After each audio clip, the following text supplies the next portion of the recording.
Hello friends, welcome to my channel. Today வந்து செம்பருத்தி பூ வச்சு தான் ஈவினிங் டீ செய்ய போகிறேன். வாங்க செம்பருத்தி வந்து ஃப்ரெஷ்ஷாக பறிச்சுக்கலாம்.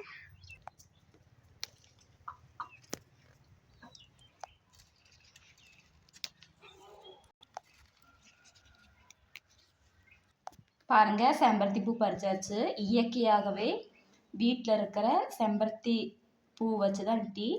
வாங்க பார்க்கலாம். இந்த செம்பருத்தி பூவில் பச்சையாக இருக்க இந்த காம்பை கிழிக்கலாம்.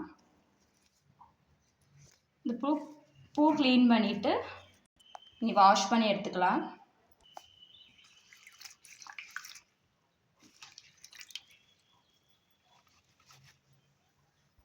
பாருங்கள், வாஷ் பண்ணியாச்சு. இப்போ டீ செய்யறதுக்கு தேவையான அளவு தண்ணி ஊற்றிக்கலாம்.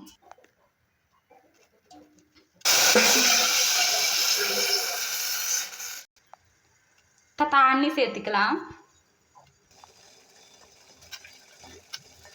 இங்கே பாருங்க, தண்ணி நல்லா கொதிச்சு வருது. இப்போ பூ ஆட் பண்ணிக்கலாம். 2 ஸ்பூன் நாட்டு சக்கரை ஆட் பண்ணிக்கலாம்.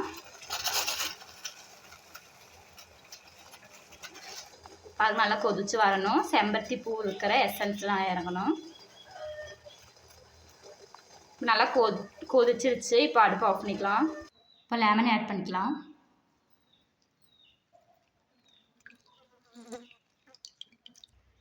பாருங்கள், கலர்ஃபுல்லான செம்பருத்தி டீ ரெடி ஆயிடுச்சு. ஈவினிங் வந்து அந்த டீ நம்ம குடிச்சிட்டு வரும்போது நமக்கு நிறைய பெனிஃபிட் இருக்குது. உங்களுக்கும் செம்பருத்தி பூ கிடைச்சா இது போல் ட்ரை பண்ணி பாருங்கள். வீடியோ பிடிச்சி லைக் பண்ணுங்கள், சப்ஸ்கிரைப் பண்ணுங்கள். பாய்.